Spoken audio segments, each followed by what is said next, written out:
Next up is Mar Hershenson, who's going to talk about entrepreneurship. Come on out, Mar. Mar is going to talk about creating successful founders. Please welcome Mar. Thank you. Let your winners ride. Rain Man David Sack. And instead, we open source it to the Well, I have a pretty positive and optimistic talk. I know the mood may be a little bearish in general. My name is Mar. I'm one of the founders of Pear VC. And I am very fortunate. I actually work with many startups. I've worked for the last decade with 100 plus startups. They're worth over $100 billion. And they all have one thing in common. When I invest, there's actually nothing. I'm the first check. There is no product. There's no customers. There's just the founders. So it is no surprise that I often wonder, are these founders born? Are my cards dealt as soon as I invest in one of these founders? Or is there anything I can do to change them? That's a big question. And I think many of you would say founders are born. Take, for example, Palmer Luckey. He's talking tomorrow. He was a prodigy. He created the first prototype of the Oculus Rift at 17, and he sold the company to Facebook at 22. Clearly, there's something special about him. Or Melanie Perkins. She started her first business at 14. Then at 19, went on to build the largest yearbook business in Australia. And now she runs one of the most successful startups. And then Elon Musk. I don't think I need to say anything. He's definitely someone special. Something in his DNA, right? So you wouldn't be surprised. Many people ask me what makes a good founder. And there's a bunch of characteristics. You can Google it.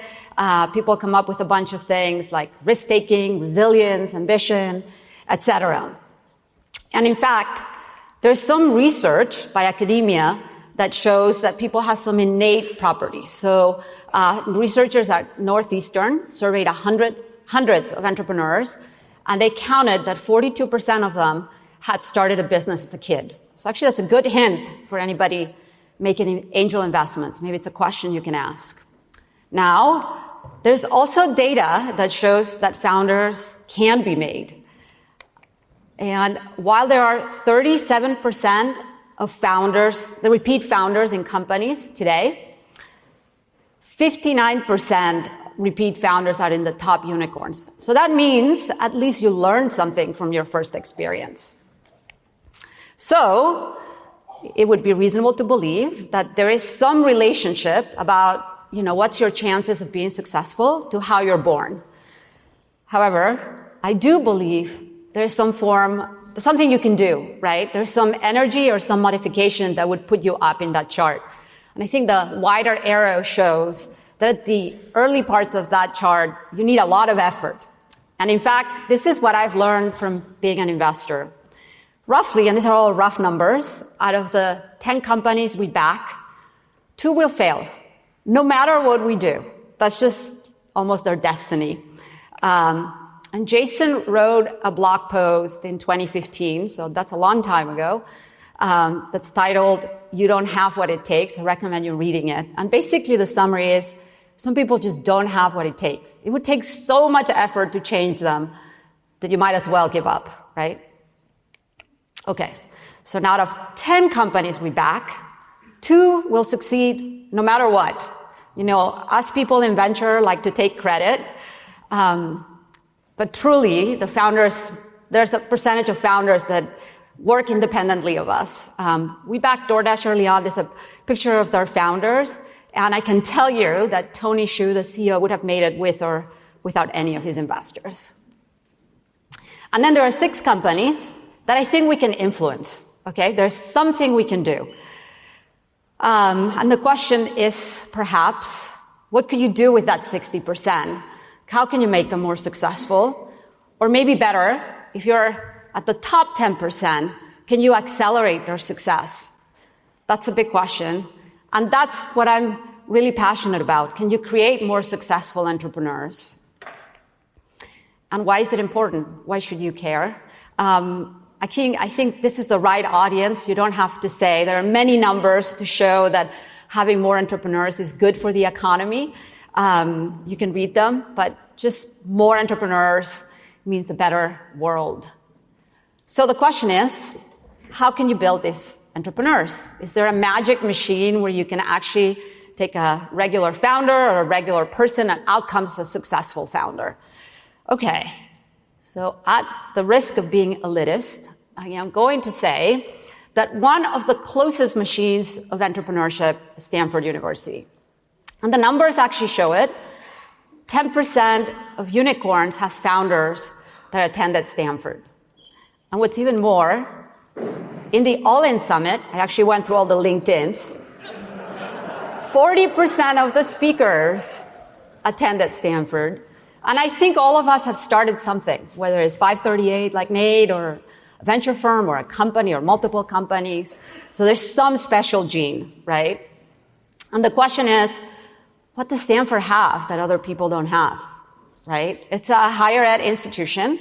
So for sure, you're going to go and take some classes, gain some skill sets. They put you around people that are like you, and they have a brand. So you have access to capital, network, etc. Having been there, though, I will tell you that the skill set doesn't quite matter as much. You can go online and learn some of that. But your peers around you and the next degree around you actually really, really matter. And in a way, what these people are doing is transforming your character. And I can tell you that firsthand. Just imagine yourself, you may be a founder or an investor, I don't know. You are dropped in a world where you basically are surrounded by people that are constantly thinking about starting new companies. These are smart people. The ambition is very, very high.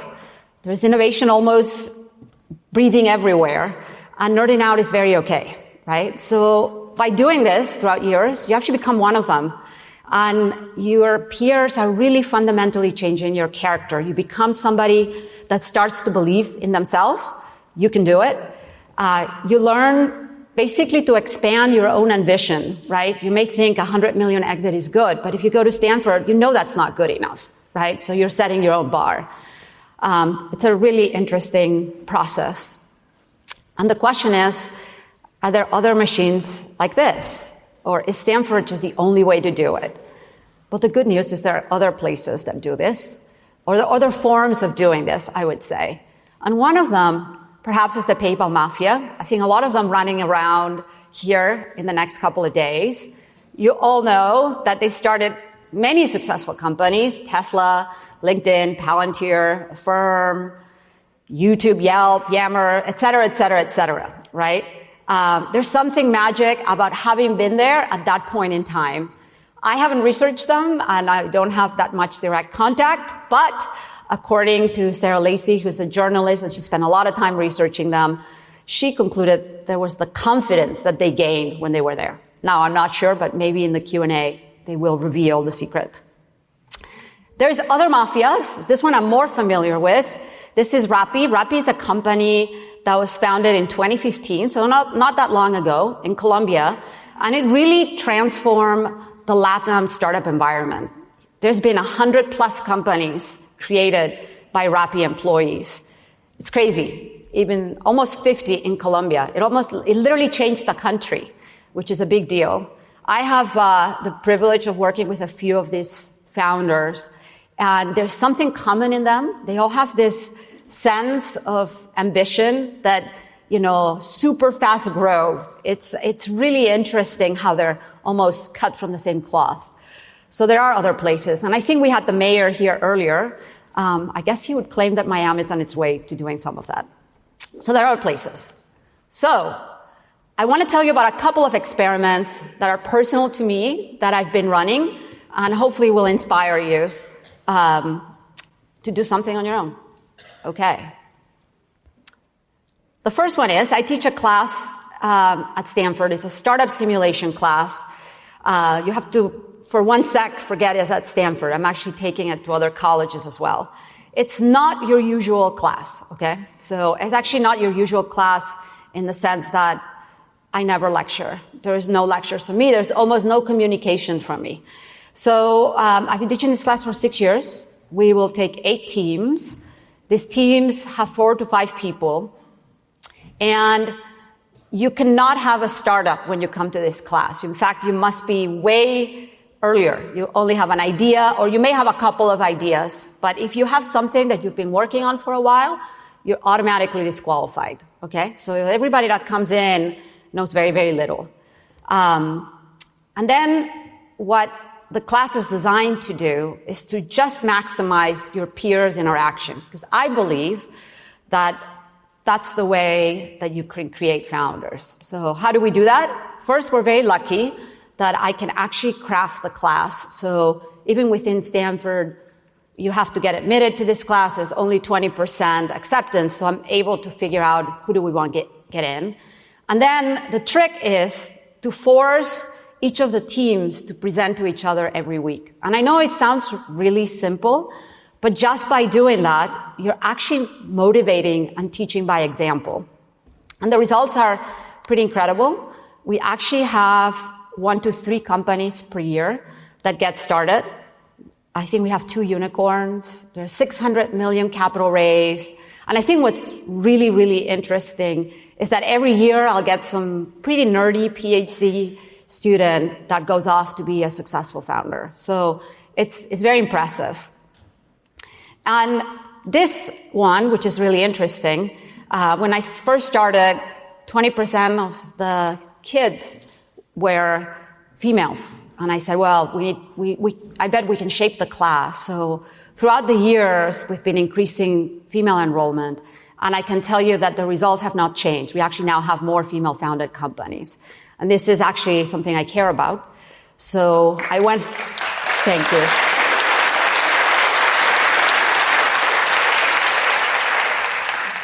Okay, so this takes me to my second experiment, which is actually even more successful and has nothing to do with Stanford. Okay, so there's no Stanford involved. Okay, so about a year and a half ago, I decided, let's get a group of women together artificially. And again, the same idea. These women cannot be founders. Okay, these are women that are just high potential. Okay, and we actually have 30 to 40 women per cohort. We've done it twice. And the goal is like, hey, can we teach them about being a founder, increase their confidence, their ambition, their risk-taking, et cetera, et cetera. So how do we do it? Same thing. The first thing is we inspire them with great leaders. So we would bring women that are successful in their own right to tell them that it is possible to be like them, right? I think in many occasions we just lack that role model. And the next is we force them to connect with each other. So sometimes it's talks, sometimes it's fun events or dinners. We even had a manicure, pedicure session. The point is like, can you get them to talk to each other? And the results are literally insane. So we had 78 women through the process. I think they've incorporated 45 plus companies. 35 of them have raised more than $1 million. And they're backed by people like Sequoia, Andreessen, Paradigm, Dragonfly, and of course Pear. So, I mean, it's incredible numbers. These are not regular numbers that you would see in a random group of people. And I think, again, it's important because I think we have something to say about what the next generation looks, right? I mean, it's, for all of us in the audience, 2% of all companies have an all-female founder team. That is very crazy, if you can do the numbers. So, I think perhaps Richard Branson said it better. Everyone is born an entrepreneur, and everyone has the potential to learn to be an entrepreneur. It's just that not everyone gets the opportunity, right? So I think my quest is about making those opportunities. And I will say that you as an individual have your first responsibility about doing that, right? You have to create opportunities for yourself. And I would say the most important is to surround yourself by the best people. So you have to play up and challenge yourself. And sometimes, people don't go to places that have the best people because they have the worst job at the company, and that's the wrong attitude. You should go to wherever the best people are so you can learn, transform yourself. I have two very practical pieces of advice that I give my founders. First, this is very simple, but you can actually read. You can read a lot. One of my founders asked Drew, who's the founder of Dropbox, how he became a great CEO, and he said, I read a lot. But then I have actually gone and looked at our top 10% of our portfolio, and there's one thing those CEOs have in common. They are reading machines. So I don't know if reading will make you a great CEO, but I know it won't hurt you. So, and the second one is get a coach. I say even Steve Jobs had a coach. If you don't have money to get a coach, get a peer group, because again, it's about character building. And I think what investors can do, so if you're an investor in the room, I know it's a very ego-high business, but it is not about us. We are not the ones who make the companies. I think our role is to create opportunities for our founders to grow. And that actually will help the portfolio. And I think for society, perhaps we should have an early intervention program, much like a gifted program in schools. If you detect that there are kids that have that gene in them, why not pull them aside and create an early intervention program? And I'll give you an analogy which you'll understand. I'm from Barcelona, Spain. My fellow countrywoman is Montserrat Caballé. She was a great opera singer. And of course, today, probably I'm too old to become a great opera singer, but perhaps I would have had some chance, right? Maybe to just sing opera in the bathroom at some point if I had been taught early on. So that's the thought. And, just imagine a world where you can actually increase the total founder potential by just 10%, or even shape who becomes to be a founder. So with that, I guess I'll go to the Q&A. Wow. Awesome. Thank you.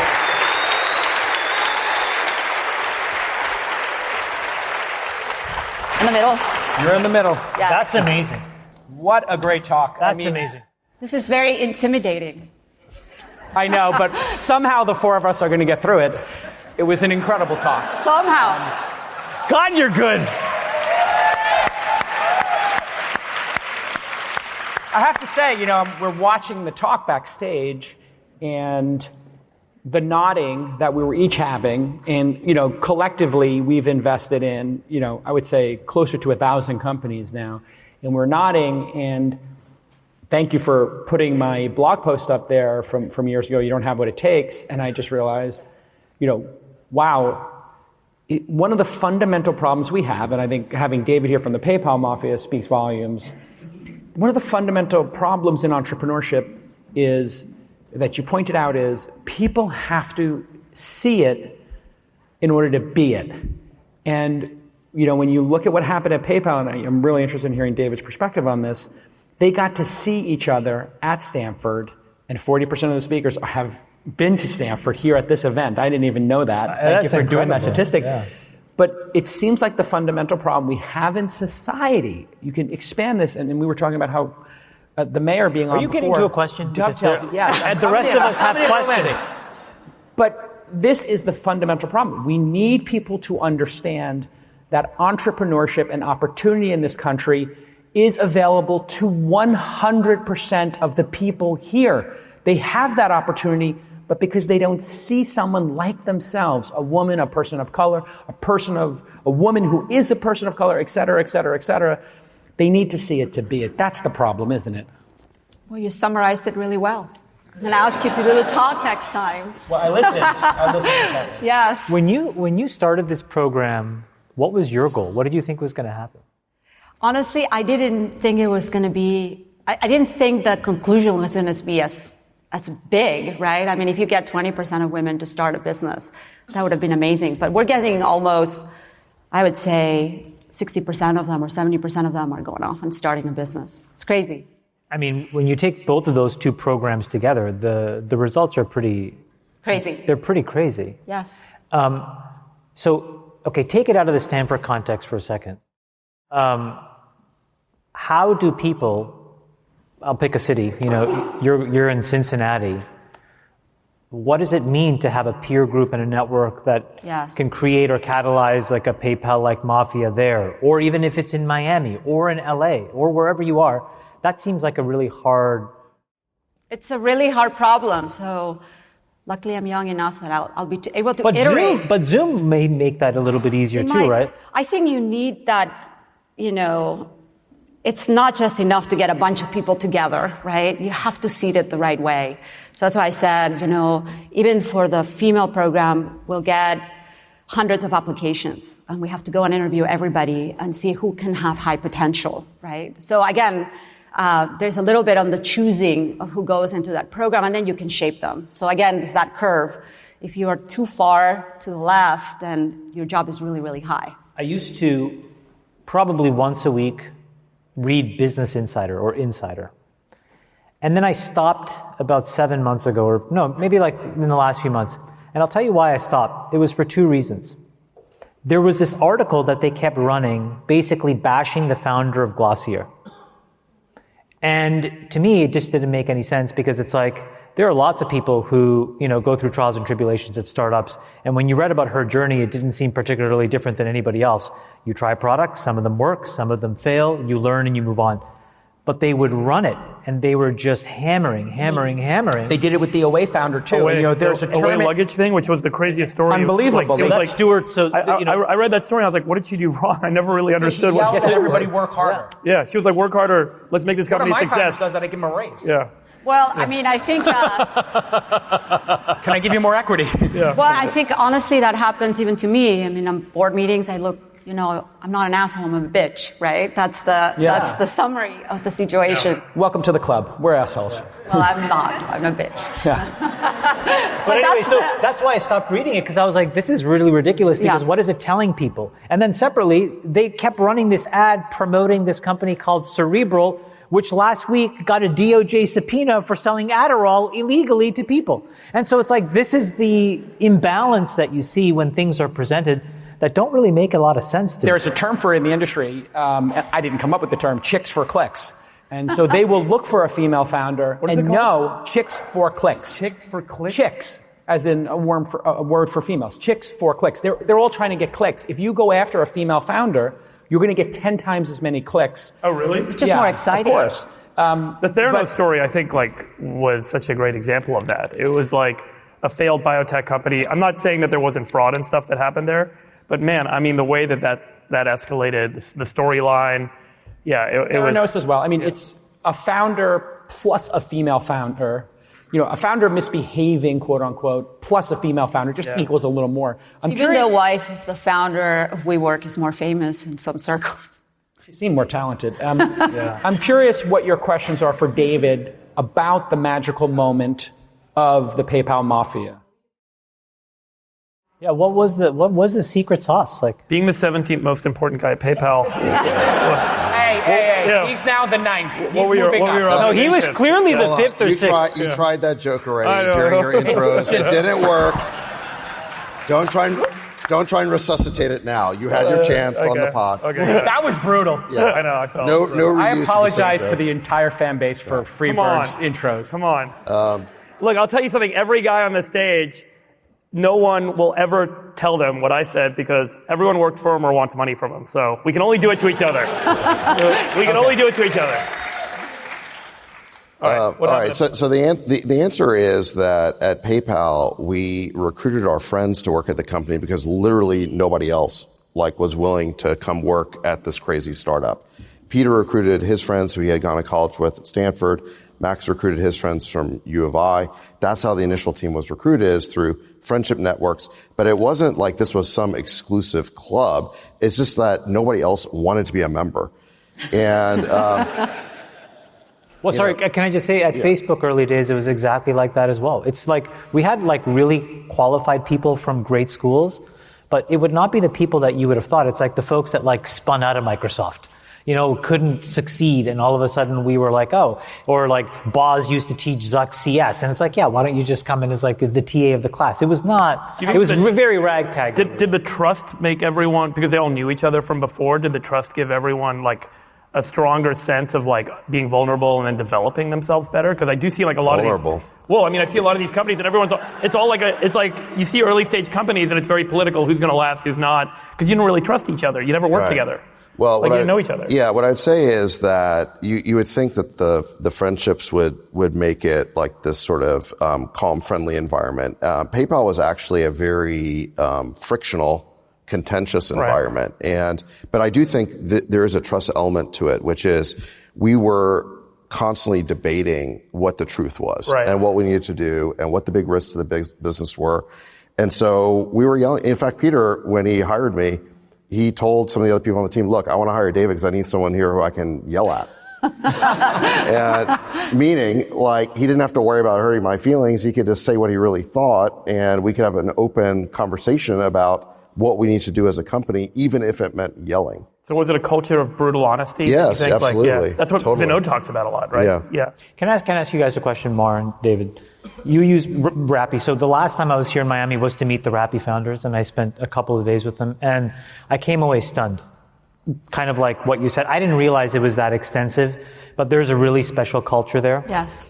PayPal obviously had that as well. But do you guys, and don't take this the wrong way, but do you have to have somewhat more of a bounded outcome for then these networks to really explode? Meaning, if you look at a Google or a Facebook or even a Microsoft, when companies become almost too successful, it almost just locks these folks in, and the incentive to go off with that toolkit, the peer network, goes to zero because you're just too incentivized. It's an interesting evolutionary trait, right? Or people make so much money that they just retire. I actually think you're totally right. The companies that they come from have to be a little hard. I don't think PayPal was easy, right? No, it's super hard. Yeah.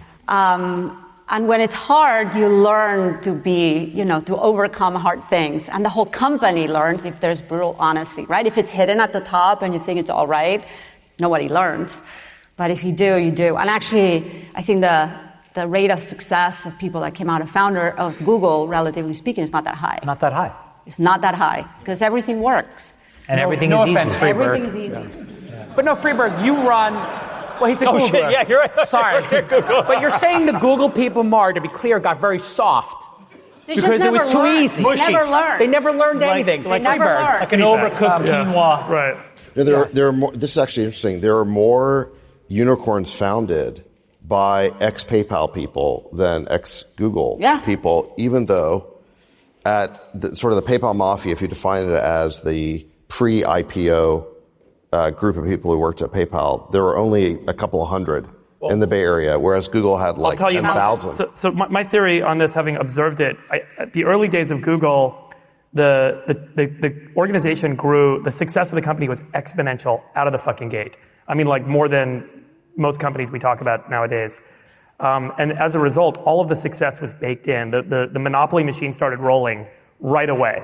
So then the hires started being safer hires, people that could be more analytical, people that could be more execution-oriented, not risk-takers. And so a lot of people were hired, and I went to Cal, but forgive me for saying, but all the Stanford people who basically had always done really well on their SATs, got great grades. They'd always been successful. They'd always, kind of been given that thumbs up. You're awesome.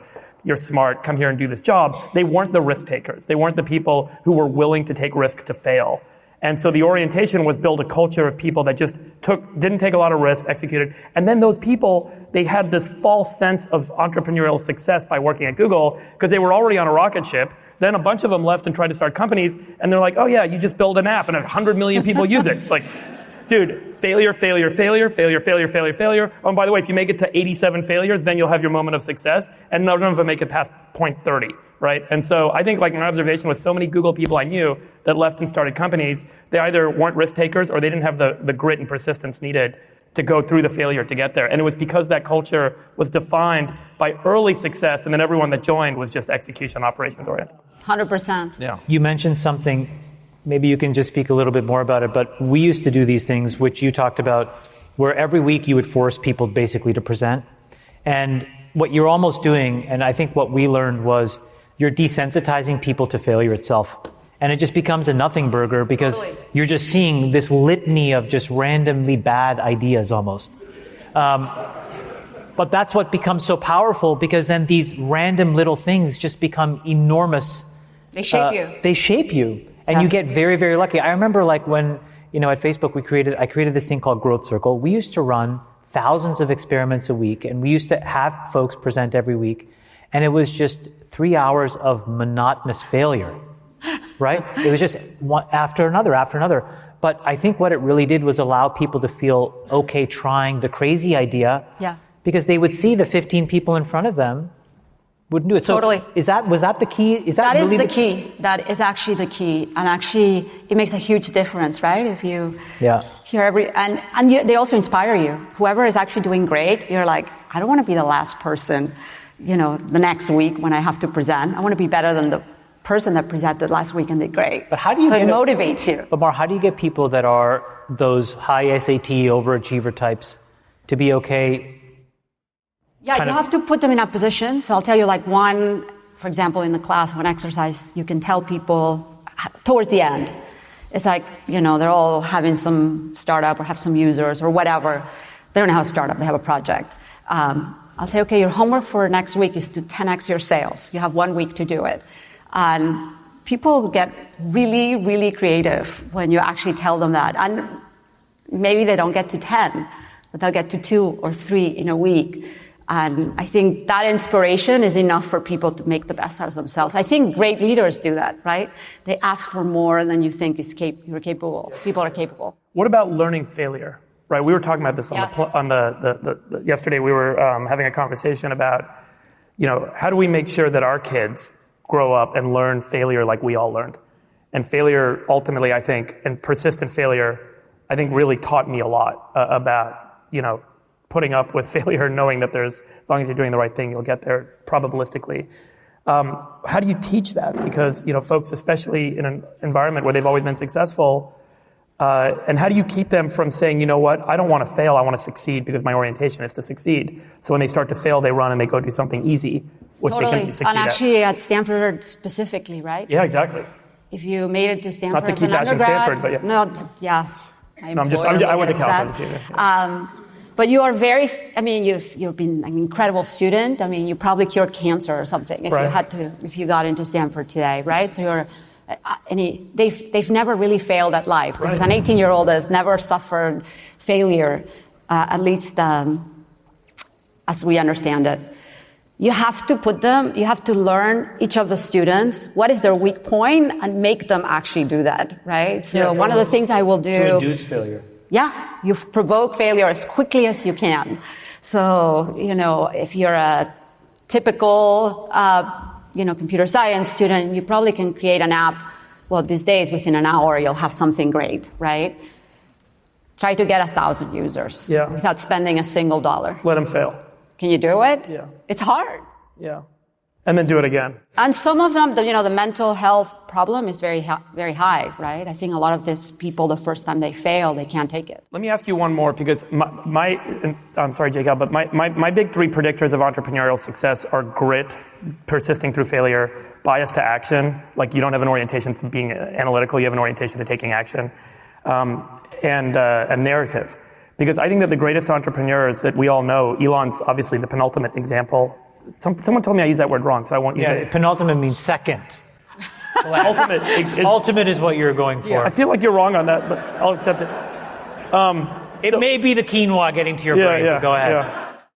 Yeah. You may want some protein. He had the ultimate definition, you had the penultimate definition. Eat more like mink steaks. So how does narrative get learned? Because we've seen that the best entrepreneurs are incredible storytellers. Yes. They tell the story and they tell the vision before it's built, as a way of attracting the best talent, and then as a way of attracting the capital, and then as a way of attracting customers. And that ability is key to success. And how do you actually, is there a way to develop really narrative? Important. Yeah. And I'm going to even elevate it one more. Sales. You have to be a great salesperson. Your narrative, you're selling the story of your company, but you may be selling to an employee, to an investor, or whatever. You need to be a great salesperson. Unfortunately, teaching sales at a higher educational institution is considered like dirty work, so we don't even teach it, right? But it's the most important thing. So, I run a little accelerator, and just like Jason, and we spend the last few weeks just teaching people how to talk. How do you explain what you do? And, I tell people there's nothing like practice. You have to practice, get coached, etc. Some people are born with that. Some people you actually have to learn. You think it is learned, though? It is. It is well, you can definitely get better, right? If not, the world would be a sad place. Mar, as we wrap here, yes, we have 10 daughters between the four of us. I love We're that. all girl dads. Yeah. 3, 2, 3. Whatever. You can remind David of the names of his daughters. They're on your watch. I'll look them up. Mar, what can He's got a little card in here. I'd like to My thank... wife's name is... It's got a picture, a little picture. Mar, what have you learned about women in terms of entrepreneurship? What do we need to know about encouraging them to become entrepreneurs and to create companies?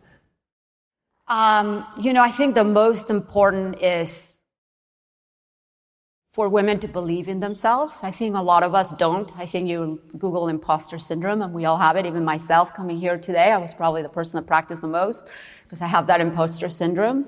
That is the most important. You have to overcome that because for most men, it comes naturally, right? And us, we have to work a little harder to do that. But with confidence, we make amazing founders, I would say. And, I am fortunate to work with many of them. This year, our accelerator, this session, what we present on Wednesday, will have 2/3 of the founders are women. That's very impressive. And they're amazing. There's no cutting corners. We're the best people. But we as a society have to do a better job of... Stop clicking on those clicks, chicks for clicks. Exactly. Stop clicking. And I think maybe, them seeing more role models like you. Yeah. And I think very specifically, we as all girl dads appreciate the work you're doing. Oh, thank you. Let's give it up for Mark.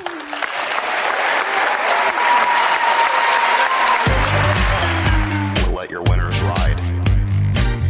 Rain Man David Sack. And instead, we open source it to the fans, and they've just gone crazy with it. Love you, Bestie. Queen of Quinoa.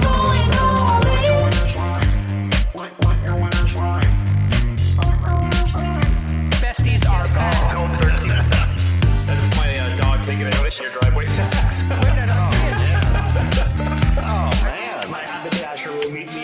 We should all just get a room and just have one big huge orgy because they're all just useless. It's like this sexual tension that they just need to release somehow. Wet your beak. Wet your beak. Your feet. That's gonna be good. We need to get merch. Besties are back.